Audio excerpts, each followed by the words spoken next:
சாராவின் கைகளில் என்ன இருக்கு அப்படிங்கிற கேள்வி. இது என்னடா கேள்வி இது? சாராவிலோட கையில் என்ன இருந்தால் எங்களுக்கு என்னடா அப்படிங்கிற கேள்வி நமக்குள்ளே இருக்கும். இருந்தாலும் இந்தியாவினுடைய குடிமகன் தானே நீங்கள், அப்போ நீங்கள் இதை தெரிஞ்சுக்கிட்டே ஆகணும், இல்லைன்னா பெரிய பிரச்சனையாகிடும். அணு ஆயுதம் இருக்கா இல்லையா? ஈரான் ஒரு வித்தியாசமான ஆட்டம் ஒன்று ஆடிக்கிட்டு இருக்கு. அது இத்தனை நாள் வரைக்கும் புரியவே இல்லை. இப்போ தான் புரியுது அவங்க என்ன பண்ணியிருக்காங்க அப்படின்னு. சரி, எனக்கு புரிஞ்ச விஷயத்த நான் உங்கள்கிட்ட சொல்லணும்ல, அதான் முறை. அதைத்தான் இந்த வீடியோவில் நம்ம பார்க்க போகிறோம். டீட்டெயிலாக பேசுவோமா? வாங்க பார்க்கலாம் உறவுகளே. இது பிரசாத் சிக்னேச்சர். தென்னிந்தியாவின் கட்டடக்கலை ராஜாக்கள் creator constructions and north west interiors உங்களோட கனவு இல்லத்தை பிரம்மாண்டமாக கட்டி கொடுக்குறாங்க கிரியேட்டர் கன்ஸ்ட்ரக்ஷன்ஸ். அதோட கட்டி கொடுத்த வீட்டை இன்டீரியர் பண்ணி அழகாக்குறாங்க நார்த் வெஸ்ட் இன்டீரியர்ஸ். தொடர்புக்கு 72907991. உங்களுடைய தொழில் சம்பந்தமான விளம்பரங்களை நமது சேனலில் ஒளிபரப்ப உங்களுக்கான அருமையான வாய்ப்பு. மோடி மேலிருந்து கீழே இறங்கி வரார். இங்கிருந்து இந்தியாவில் இருந்து இஸ்ரேலுக்கு போகிறார். போனவர் சும்மா இருப்பாரா? இருக்க மாட்டார். அவரை பற்றி பார்க்குறதுக்கு முன்னாடி வரலாற்றில் ஒரு கதை ஒன்று இருக்குது. ஆதாம் ஏவாள் அப்படின்னு, ரைட்டா? அதற்கு பிறகு வம்சாவளியாக சாராள், அவர்கள் பெற்றெடுத்த மகன்கள் அப்படின்னு சொல்லிட்டு ஒரு பெரிய வரலாறே இருக்குன்னு வச்சுக்கோங்களேன். இப்போது இந்த ஏவாள்னு ஒரு கேரக்டர் இருக்குல்ல, அதுதான் என்ன பண்ணியிருக்கு, சும்மா இருந்த பழத்தை சாப்பிட்டா அழகாக இருக்கே அப்படின்னு அந்த ஆப்பிளை கடிச்சாங்க அப்படிங்கிற ஒரு பிரச்சனை. அதை மட்டும் சாப்பிடாத அப்படின்னு சொல்லும்போது கடவுள் சொன்னாராம், அதை மட்டும் சாப்பிடாதீங்கன்னு. பணம் அதைத்தான் இந்த ரெண்டு பேரும் போய் சாப்பிட்ருக்காங்க. அதுக்கு தூண்டுகோலாக இருந்தது யாருன்னு கேட்டால் ஏவாள் அப்படின்னு சொல்லிட்டு பைபிளில் ஒரு கதை இருக்கிறதா சொல்லுவாங்க.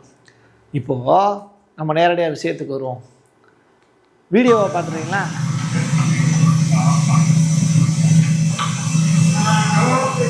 ஓ சாரா, ஐயோ என்ன பாசம் பாரு. கையை எடுங்கன்னு சொல்லுது. ஆக விடமாட்டானே. ரெண்டு பேரும் சேம் கலர் ட்ரெஸ்ஸு அப்படின்னு வேற சொல்கிறாங்க. யாரு? எதன்யாவும்.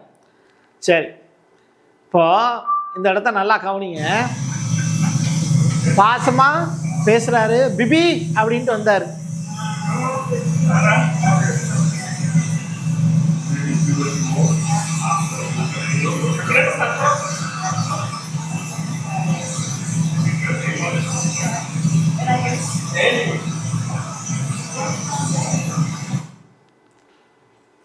எனிவே, இதற்கு நீங்கள் என்ன முடிச்சு போடுவீங்களோ எனக்கு தெரியாது.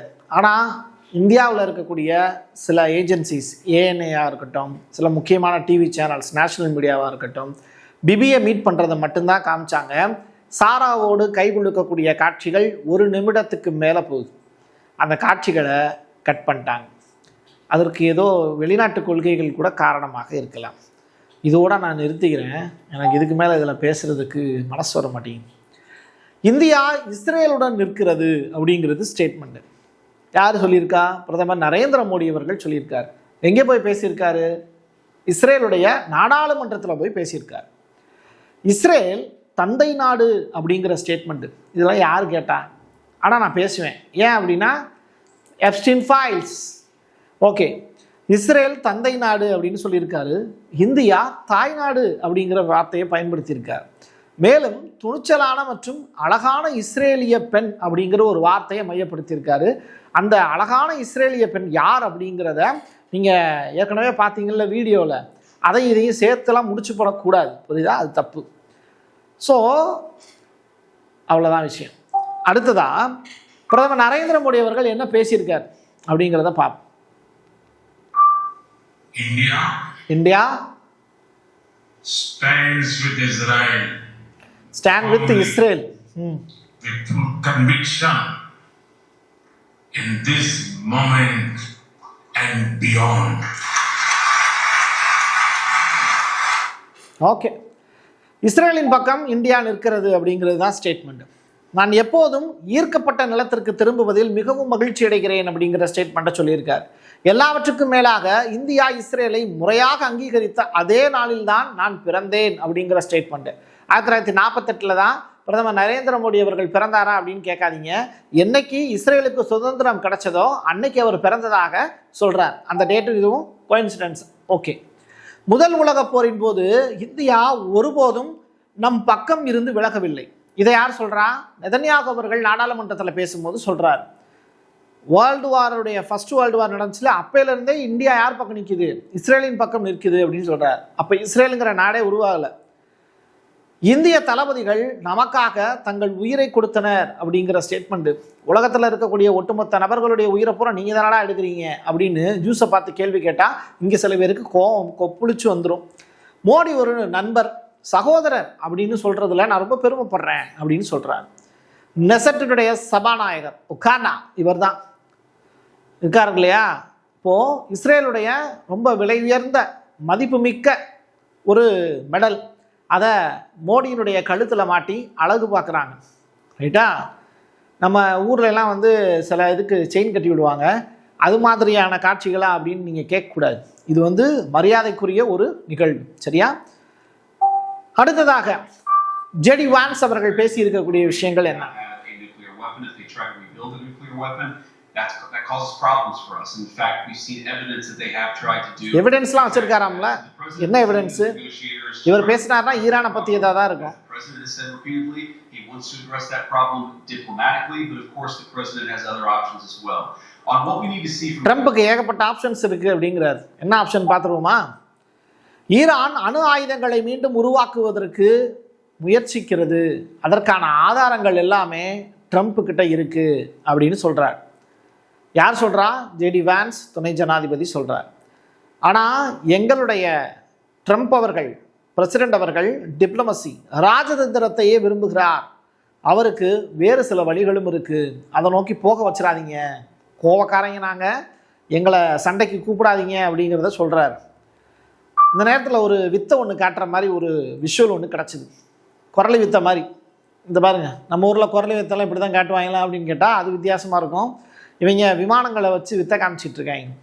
இது எந்த இடத்துல நடந்தது அப்படிங்கிறத உங்களுக்கு சொல்லி தெரிய வேண்டியதில்லை. மிடில் ஈஸ்டில் அமெரிக்காவினுடைய F-22 உள்ளிட்ட ஏகப்பட்ட விமானங்கள் அங்கே பறந்துக்கிட்டு இருக்கு. USS ஆபிரகாம், US ஜெரால்டில் இருக்கக்கூடிய அந்த போர் விமானங்களை தயார்படுத்தக்கூடிய காட்சிகள் எல்லாம் அரங்கேறுது. 40,000க்கும் மேற்பட்ட அமெரிக்க வீரர்கள் இங்கே பாதுகாப்பு பணியில் ஈடுபட்டுக்கிட்டு இருக்காங்கிறதெல்லாம் பழைய கதை. சரி, ஈரான் அணு ஆயுதங்களை மீண்டும் உருவாக்குவதற்கான முயற்சிகள்லாம் எடுத்து வருதுங்கிறது பழைய செய்தி. 17 F-22கள் இப்போ இஸ்ரேலுக்கு அருகில் நிறுத்தப்பட்டிருக்கு அப்படிங்கிறது புது செய்தி. பக்ரைனில் இருக்கக்கூடிய ஒரு அமெரிக்கா கப்பலும் இங்கே டைரக்டாக மிடில் ஈஸ்ட் ஏரியாவுக்கு போயிருக்கு அப்படிங்கிற அந்த செய்தியும் புதிதாக பேசுபொருளாக மாறி இருக்கு. ரொம்ப வேகமாக நடந்துகிட்டு இருக்கு. இப்படிப்பட்ட நேரத்தில் ஒரு முக்கியமான விஷயம், ஜெனீவாலையும் மீட்டிங் தொடங்கியிருக்கு. அது இந்த வீடியோவில் கடைசியில் இன்ட்ரெஸ்டிங்கான ஒரு ஃபேக்ட் இருக்குது, அதை நான் சொல்கிறேன். ஈரான் குறித்து அமெரிக்காவினுடைய வெளியுறவுத்துறை செயலாளர் மார்க் ரூபியோ அவர் ஒரு ஸ்டேட்மெண்ட் ஒன்று சொல்கிறார். ஈரான் பாலிஸ்டிக் ஏவுகணைகள் பற்றி பேச மறுக்கிறது. அவங்க பாலிஸ்டிக் ஏவுகணைகள் தயாரிப்பது பற்றியோ, அதில் எவ்வளோ வச்சுருக்காங்க, என்ன டீட்டெயில் அப்படிங்கிறது பற்றியோ, அதில் ரசாயனம் வார்ஹெட்டில் தடவிருக்காங்க உள்ளிட்ட விஷயங்கள்லாம் ஸ்கூப் நியூஸாக நம்ம சொல்லியிருந்தோம். அது நமக்கே கிடைக்குது அப்படின்னா அமெரிக்காவுக்கு அந்த செய்தி தெரியாமலாம் இருக்கும். ஸோ அது ரிலேட்டடாக பேசுகிறதுக்கு ட்ரை பண்ணால் கூட அதை பற்றி பேசாதீங்க, இதை பற்றி பேசாதீங்க அப்படின்றாங்க. அப்போது நாங்கள் எதை பற்றி தான் பேசுகிறது, ஏதாவது ஒன்று பேசணும்ல அப்படின்னு சொல்லிட்டு மார்க் ரூபியோ இப்போ கொந்தளிக்கிறாரு. சரி, அடுத்ததா அமெரிக்கா அயத்துல்லா கமனியை படுகொலை செஞ்சாங்க அப்படின்னா என்ன நடக்கும் அப்படின்னு ஒரு கான்ஸ்பிரன்சியான ஒரு கேள்வி ஒன்று ஈரானுடைய ஃபாரின் மினிஸ்டர் அப்பாஸ் அராக்சி கிட்ட கேள்வி கேட்குறாங்க. அப்போது அது ஒன்றும் பெரிய விஷயமே கிடையாது, அவரை கொண்டுட்டாங்க அப்படின்னா அடுத்த தலைவர்கள் இருக்காங்க அப்படிங்கிறத ஃபாரின் மினிஸ்டர் ரொம்ப முகத்தில் கொஞ்சம் கூட ஒரு சலனமே இல்லாமல் அவர் கொடுத்த பேட்டியில் பார்க்க முடியுது. இப்படியெல்லாம் பேட்டி கொடுக்க முடியுமா அப்படின்னு கேட்டால், தியாகமும் கடவுள் மேலே இருக்கக்கூடிய நம்பிக்கையும் பெரிதாக இருக்கும்போது எந்த ஒரு விஷயத்தையும் அசால்ட்டாக பேசிடலாம் இல்லையா? அதற்கு யார்கிட்டையும் உத்தரவு வாங்கணுங்கிற அவசியமும் கிடையாது. இதுதான் இங்கே அப்பாஸ் அராக்சி கிட்ட இருக்கக்கூடிய ஸ்ட்ரென்த்து. சரி, இப்போ ஒரு வீடியோ ஒன்று காண்பிக்கிறேன் உங்களுக்கு. இது ரொம்ப ஸ்பெஷலான ஒரு வீடியோ தான். சேட்டலைட் இமேஜஸ், சேட்டலைட் வீடியோக்கள் இப்போ வெளியாகிருக்கு. எங்கேயோ ஒரு இடத்துல டமார்னு வெடிக்குது. அது என்ன அப்படிங்கிறது தான் இப்போ அடுத்து நான் சொல்ல போகிறேன். புதிய பதுங்கு குழிகள், பங்கர் இருக்குல்ல, அது வெடிக்குது. எந்த நாட்டில்? ஐக்கிய அரபு எமிரேட்ஸில் இருக்கக்கூடிய போலியான அமெரிக்க தளங்கள். ரைட்டா? அதில் IRGC இப்போ குறி வச்சிருக்காங்கங்கிற செய்தி. அன்ஆத்தன்டிகேட்டட் நியூஸ். ஏன்னா இது சேட்டலைட்டில் இருந்து புகைப்படம் எடுத்து வீடியோவாக பதிவு செய்யப்பட்ட காட்சிகள். யுஏஇயில் அன்வான்டாக இப்போது ஈரானுடைய ஐஆர்ஜிசி அட்டாக் பண்ணணுங்கிற அவசியமே கிடையாது. அப்படின்னா அது போருக்கான அர்த்தம். யுஏஇங்கிறது வேறு நாடு, ஈரான்ங்கிறது வேறு நாடு, எப்படி அட்டாக் பண்ண முடியும்? இவை அனைத்துமே ஒரு இராணுவ பயிற்சியின் போது மேற்கொள்ளப்பட்டது அப்படின்னு சொல்கிறாங்க. இராணுவ பயிற்சி அப்படின்னாலும் நீங்கள் பங்கர் மேலே அட்டாக் பண்ணுறக்கூடிய அளவுக்கு இன்னொரு நாட்டில் போய் அப்படி ஒரு சம்பவத்தை செஞ்சிட முடியாது. ஸோ யுஏஇயில் போய் இந்த மாதிரியான வேலையை ஐஆர்ஜிசி செஞ்சுருக்காங்க, பயிற்சி மேற்கொள்கிறாங்க அப்படின்னு சொல்கிறதே அறிவுக்கு ஒவ்வ மாட்டேங்குது. இதை நம்புறதா நம்ப வேணாமா அப்படின்னு தோணுச்சு. ஆனாலும் அது செய்தி, அதை உங்கள்கிட்ட கொண்டு வந்து கொடுக்குறேன். இது பயிற்சியாக இருந்தால் மகிழ்ச்சி, அதுக்கான அளவு பண்ணாங்கனாலும் சந்தோஷம்.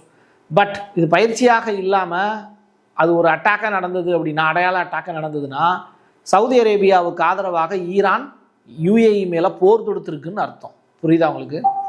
அடுத்ததான் மிக முக்கியமான ஒரு வீடியோ. சுவிட்சர்லாந்தினுடைய ஜெனீவாவில் ஈரானுடைய அப்பாச்சராக்கி உள்ளே என்ட்ராயிருக்கார். அமெரிக்க துருப்புகளோட அவர் பேச்சுவார்த்தையும் நடத்திருக்கார். வியாழக்கிழமை இந்த மீட்டிங் அப்படிங்கிறது நடக்கும்னு சொல்லியிருந்தாங்க. இரவு நேரத்தில் வந்து சுவிட்சர்லாந்தில் வந்து ஈரான்லேருந்து வந்துட்டு சேர்ந்துட்டார் ஜெனீவாவுக்கு. இப்போ இன்றைக்கி மீட்டிங்கில் கலந்து பேசுவாங்க, என்ன செய்யலாம் ஏது செய்யலாம் அப்படிங்கிறது தொடர்பாக. அதற்கு பிறகு தான் வார் சம்மந்தப்பட்ட விஷயங்கள் வெளியில் வரும். ஸோ நியூக்ளியர் டாக் எங்கே நடக்குது? சுவிட்சர்லாந்தில் இருக்கக்கூடிய ஜெனீவாவில் நடக்க போகுது. கொலம்பியான்னு சொல்லிட்டு ஒரு நாடு, அங்கே ஒரு எரிமலை ஒன்று வெடிக்கக்கூடிய காட்சியை தான் நீங்கள் பார்க்குறீங்க. இந்த எரிமலை வெடித்து செதறக்கூடிய காட்சிகளை நீங்கள் பார்த்தீங்க. இது எதுக்கு இப்போ நான் சொல்கிறேன்னா, இது ஒரு தனியாக ஒரு வீடியோவாக என்னால் ப்ரெசென்ட் பண்ண முடியாது. அதனால் மக்களுக்கு வந்து உலகத்தில் நம்ம வாழ்கிற நாடு எவ்வளவு சூப்பராக இருக்குது அப்படிங்கிறத நீங்கள் புரிஞ்சுக்கணும்னா, இந்த மாதிரி ரொம்ப மோசமாக இருக்கக்கூடிய நாடுகள் அந்த எரிமலை வெடிக்கும் போது அதுலேருந்து லாவா குழம்புகள் வெளியாகும், ஏகப்பட்ட டஸ்ட்டு, நெருப்பு குழம்புகள், பாறை குழம்புகள்லாம் அப்படியே வலிஞ்சோடும். அதில் மக்கள் வாழ்கிறாங்க எங்கள் கொலம்பியாவில். அப்போ நம்ம வாழக்கூடிய பூமி எவ்வளவு தூரம் புண்ணிய பூமியாக இருக்கும் அப்படின்னு யோசிச்சு பார்த்துக்கோங்க.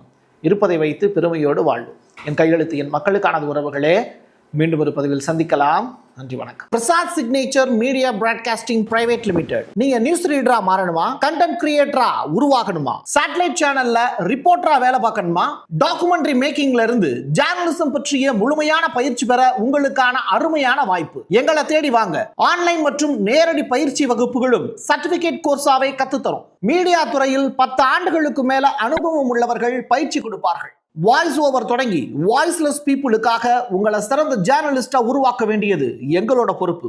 ஸ்கூல்ஸ் அண்ட் காலேஜஸ்ல ஜூனியர் ஜேர்னலிஸ்ட்ங்கிற பேர்ல ஒர்க் ஷாப்பும் கண்டக்ட் பண்ணி கொடுக்கிறோம். மோட்டிவேஷனல் ஸ்பீக்கரா கடந்த 15 ஆண்டுகளா கல்வி நிறுவனங்களுக்கு நிகழ்ச்சிகளும் நடத்தி தரோம். தொடர்புக்கு 9944790333 94493594 prasad@gmail.com. உங்களுடைய தொழில் சம்பந்தமான விளம்பரங்களை நமது சேனலில் ஒளிபரப்ப உங்களுக்கான அருமையான வாய்ப்பு.